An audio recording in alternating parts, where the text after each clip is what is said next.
నమస్తే రమ్మగారు. నమస్తే జయ. ఏదైనా ఒక మంచి కథ, భక్తుల కథ చెప్తాం. ఆ, సక్కుబాయి కథ చెప్పుకుందాం. ఆ, ఈ మరాఠీ ప్రాంతంలోనే మరాఠా దేశంలోనే ఒక భార్యాభర్త ఉండేవాళ్ళు. వీళ్ళు చాలా భక్తులు. పండరిపురానికి దగ్గర ఊరు వీళ్ళది. అయితే ఈ వీళ్ళకి ఒక అమ్మాయి పుట్టింది. లేక ఒకతే పిల్ల. అయితే ఈ పిల్ల పేరు సక్కుబాయి. వీళ్ళంతా బాయి పేరు కలుపుకుంటారు. కమలాబాయి అలాంటి పేర్లు ఉంటాయి కదా. బాయి అంటే స్త్రీ, బహుశా అలాగే అనిపిస్తుంది పేరు. అయితే ఈ సక్కుబాయి చిన్నప్పటి నుంచి పిల్ల కొంచెం మంచి బుద్ధి కలిగిన పిల్ల, వివేకవంతురాలు, బాగా భక్తి. పక్కనున్న గుళ్ళోకి వెళ్ళేది, వాళ్ళ అమ్మ చెప్పిన మాట వినేది, స్నేహితులతో ఆడుకునేది, బుద్ధిమంతురాలుగా ఉండేది. చిన్నప్పుడట ఒక 7-8 సంవత్సరాల వయసు ఉన్నప్పుడు, 8 ఏళ్ల వయసు అప్పుడు వాకిట్లో కూర్చుని మట్టితో గుడి కట్టుకుంటోంది. పిల్లలు ఇసుక గూళ్ళు కడతారు కదా, అవును, పిచ్చి గూళ్ళు, చిన్న చిన్న గూడులా కట్టి దాని ఇట్లా గుడిలాగా చేస్తుంది. సదానందుడు అనే ఒక సిద్ధుడు, ఒక ఆయన, ఒక యోగి, ఒక ఆయన ఆ దారిలో వెళ్తున్నాడు. ఆయన ఏదో జపం చేసుకుంటూ వెళ్తూ ఆయన కాలు ఈ గుడి మీద పడింది. పిల్ల కట్టుకుంటున్న ఇసుగూడు మీద పడేసరికల్లా ఇసుగూడు అణిగిపోయింది. పిల్ల బెక్కమొహం వేసి ఏడుపు మొహంతో చూసింది ఆయన కేసి. ఆయనకి తెలిసింది తను ఏం చేశాను.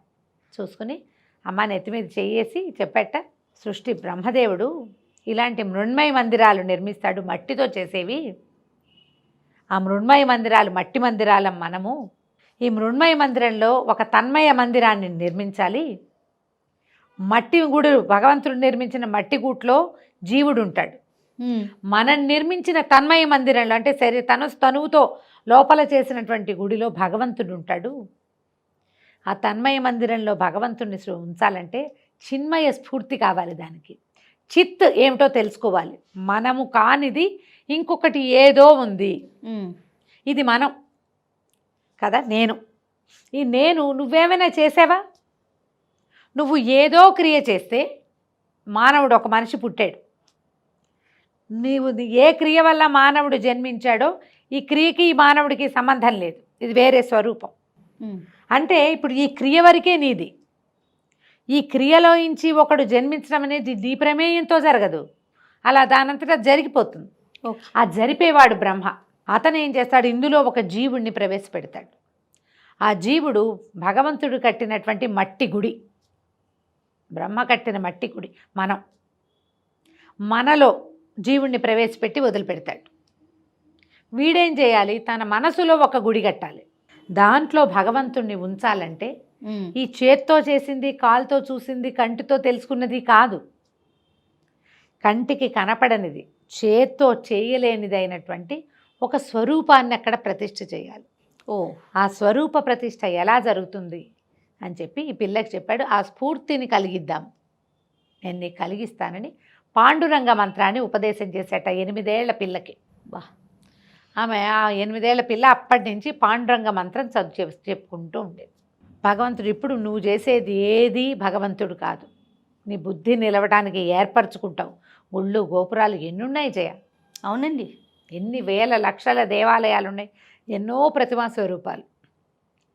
ఈ స్వరూపం మనకి ఎందుకు పెడతారంటే మన బుద్ధి ఒక స్వరూపం యందు నిలబడ్డానికి. దాని యందు నిలబడ్డాక దాని పైది ఏమిటి, అసలు భగవంతుడు ఈ స్వరూపంలో ఎందుకు కనపడుతున్నాడు, ఎందుకు ఈయన చతుర్భుజమూర్తిగా ఉంటాడు, నీలాగా నాలాగా ఎందుకు లేడు, లీలామానుష విగ్రహుడిగా ఎలా ఉన్నాడు, ఒక లింగాకారంలో ఎట్లా ఉన్నాడు, ఆమె అంత 18 చేతులు పెట్టుకుని ఎందుకు ఉంటుంది, మనలాగా ఎందుకు ఉండదు, అంట్ల చెంబులు దవ్వుకుంటూ లేదే అమ్మవారు. ఎందుకు ఒక ప్రత్యేక స్వరూపం. నీలో నీకు తెలియని భగవదంశ ఒకటి ఉంది, అది ఎన్ని రూపాలైనా ధరించగలదు. నీలో, నాలో, పిచకలో, పందిలో అంతా ఒకటే ఉంది. ప్రతి దాంట్లోనూ ఇలా ప్రత్యేకమైన స్వరూపం ఉంది. అందులోకి వెళ్ళలేకపోతాం మనం. ఎంతసేపు ముక్కు కన్ను వాటిని చూస్తూ ఉంటాం. ఇలాంటి భావాలని ఈయన సదానందుడు ఈ అమ్మాయికి సక్కుబాయికి కలిగించాడు. పిల్లవ కాస్త పెద్దదయ్యాక వివాహం చేశారు.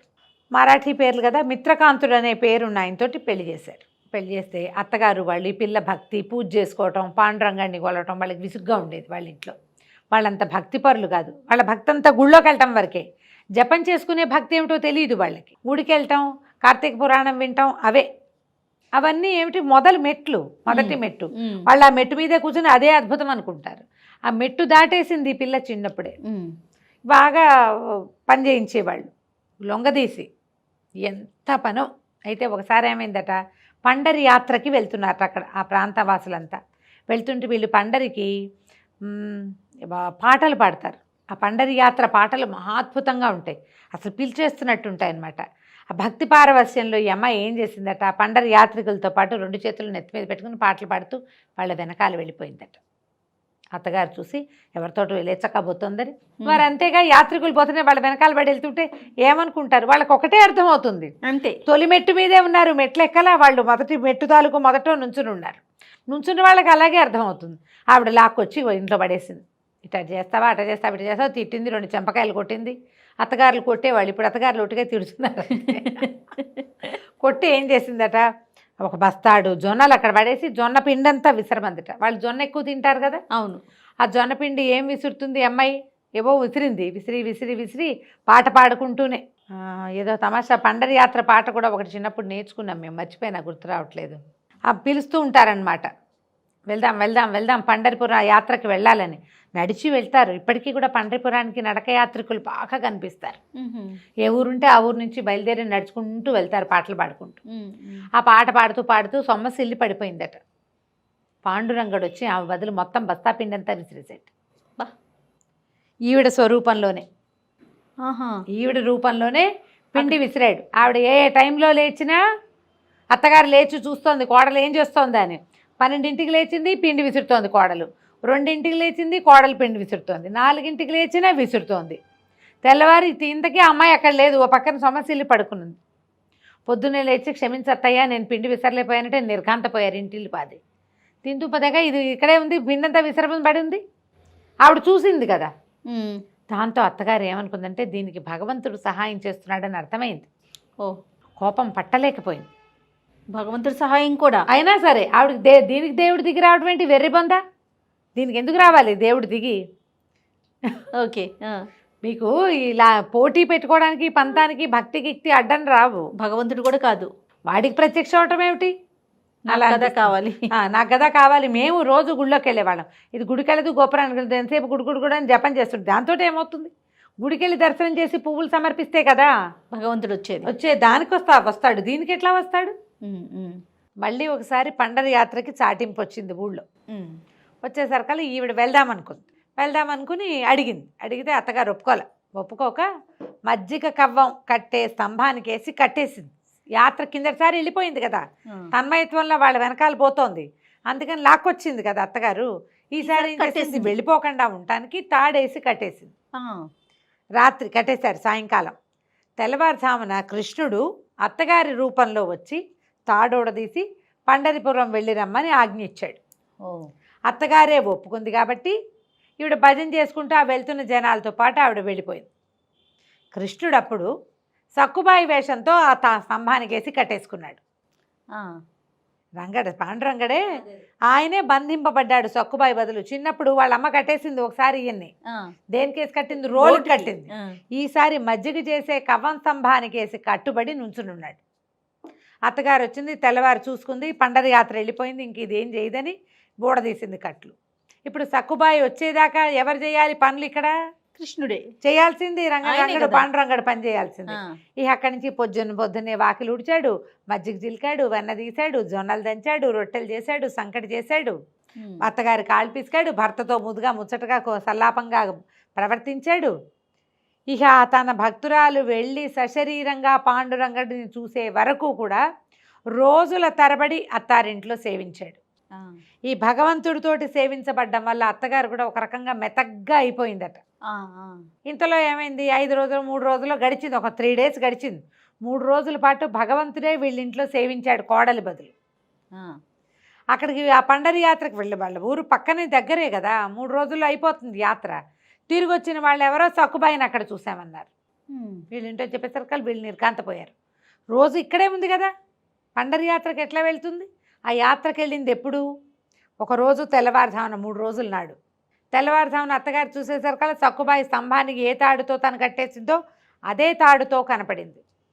ఈ 3 రోజులు ఆమె నవ్వు, ఆమె మందహాసం, ఆమె పని తలుచుకునేసరికల్లా వీళ్ళకి ఒళ్ళు జలధరించిపోయింది. ఎవరొచ్చి సక్కు బదులు తమని సేవించారో వీళ్ళకి అర్థం కాల. అక్కడికి వెళ్ళి భగవంతుని చూసిన సక్కుబాయి ఆయనలో లీనమైపోయిందట. తిరిగి రాలా వెనక్కి. వీడికి ఇక్కడ సక్కు మరణించిందన్న వార్త వచ్చింది, శరీరం పడిపోయింది, ఆమె ఆత్మ భగవంతుడిలో లీనమైపోయింది. వీళ్ళకి కబురు వచ్చింది, వీళ్ళకి పరిగెత్తుకుంటూ వెళ్తే ఏముంది, వీళ్ళ ఇంట్లో లేదు సక్కుబాయి, అక్కడ ఉంది ఆమె శరీరం. ఆమెను తెచ్చుకుని దహనం చేసుకున్నారు వీళ్ళు. అట్లా సక్కుబాయి భగవంతుడిలో లీనం అవడానికి 8వ ఏట సదానందుడు అనేటువంటి సిద్ధుడు ఇచ్చిన మంత్రంతో అట్లా భగవంతుడినే పట్టుకుని పట్టుకుని పట్టుకుని పట్టుకుని చివరికి ఆయన్ని చూడాలన్న స్వరూపం చూడాలన్న కోరికతోటి ఆయన్ని చూసి ఆయనలోనే ఐక్యమైపోయిందట సతీ సక్కుబాయి. ఇది కూడా సినిమా ఉంది, అంజలిదేవి గారు యాక్ట్ చేసింది. ఓకే, బాగుంటుంది, పాటలు కూడా చాలా బాగుంటుంది, నాకు గుర్తులేవు కానీ సినిమా బాగుంటుంది. నేను బాగా చిన్నప్పుడే చూసావు, 10-12 ఏళ్ళు అప్పుడు అయ్యి ఉంటుంది. నాకు మామూలుగానే అంజలిదేవి అంటే చాలా ఇష్టం. ఓకే, నా నవ్వు అది బాగా నచ్చుతాయి నాకు. నాకు రౌండ్ ఫేస్ ఇష్టం అని చెప్తుంటాను ప్రతిసారి నీకు. అంజలిదేవేనా? రైట్, చాలా ఇష్టం నాకు. ఓకే, నచ్చడానికి ఏముంది, మనకు ఎవరో ఒకళ్ళు నచ్చుతుంటారు కదా, ఫ్యాన్స్ అని చెప్పడానికి వీల్లేదు, వాళ్ళు నచ్చుతారు, బాగా యాక్ట్ చేస్తారు, సినిమా చాలా బాగుంటుంది. ఇదే కథ నడుస్తుంది అన్నమాట. మనకి ఇలాంటి భక్తుల గాథలు ఎన్ని కనపడతాయో. అయితే వీళ్ళు మళ్ళీ ఎప్పుడో ఏదో మనకి ముందు యుగం వాళ్ళు కాదు, కలియుగంలో వాళ్ళే. అవును, భక్త తుకారాం కథ ఒకటి ఇలాంటిదే, అది ఆ కథ కూడా చిత్రమైన గాథలు. చాలా బాగుంది రమ్మగారు. నమస్తే. నమస్తే.